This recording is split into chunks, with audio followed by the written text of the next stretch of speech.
Welcome, Pathfinders. I'm Rick. And I'm Heather. I've spent the past week trying to make up for borrowing the book that my GM has been waiting for months.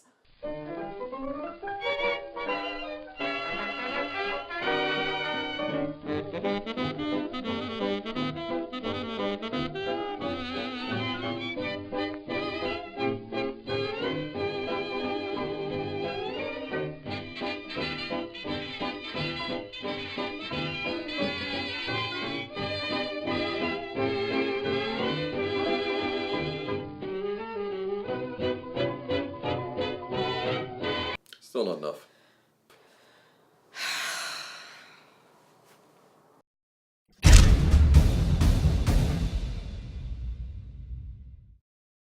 Alright, so while I've been doing all of this busy work, what have you been up to? Poring over every page of the new Curse of the Crimson Throne hardback, of course. Okay, but you've already played through this campaign once before, and I'm sure you read through all of the original books before you started to run it for us. Is there really that much of a difference? Honestly, you'd be surprised. Which is why we're going to do a review of it today. Spoiler free, right? Of course. Right now, for starters, you're right. The core narrative of the story remains the same as it was before.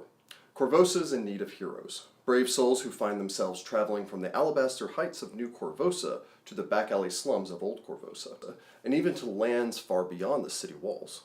This book includes all of the high points and story that made Curse one of the most popular adventure paths of all time. Okay, so Curse of the Crimson Throne was already an amazing adventure path by all accounts. So what did they change in this remake? Well, firstly, it's more of a remaster than a remake. Very little of the adventure path was outright changed, the exception being where some parts were opened up to be a little less linear and provide more of a sandbox feel. These changes are mostly in the middle arc of the campaign, but there's a lot of great content seamlessly integrated into the 6 parts, adding to new depth to the villains, more information on their plans, and a stronger connection between the story and the campaign traits. Nice. I understand the book also contains all of the updated campaign traits to help players make their characters and introduce the party to one another. Paizo also posted these traits on their message board so we could get a head start on developing our characters. They've updated all of the original campaign traits and added some new ones, right? Correct. This update was necessary, as the original adventures were written for the 3.5 rule set of the world's oldest role-playing game. Like you mentioned last week, the first 4 adventure paths, which includes Curse of the Crimson Throne, predate the release of the core rulebook. Exactly. But it's not just that all of the characters have been statted back up using the Pathfinder rules. Character classes have been changed, from just using the core classes to now including all of the classes out there.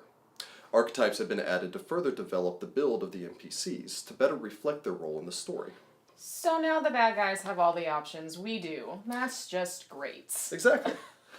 The book also includes some of the optional mechanics that have been refined since the initial release, like the chase mechanics, which were introduced in this adventure path, and even brought in new optional rules, like corruptions. So can I play a vampire? No. So basically you're saying they brought in all the old content and updated it with all the books that have been released in the 8 years since. Should we also expect to see new monsters, as there are 5 bestiaries now? Very much so.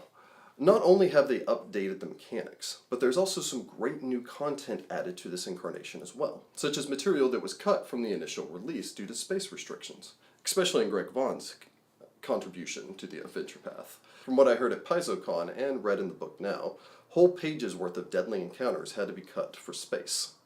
Now all that mayhem is added back in. Curse you, Vaughn! There's also a new section added into the middle of the adventure path, a sizable new dungeon filled with encounters designed and written by Paizo's own creative director, James Jacobs. It's designed to better connect the first half of the AP with the second half. They made it clear they were going to take a lot of customer feedback from the message boards and posted reviews into consideration while updating this book. It seems like they've delivered on their promises. I agree.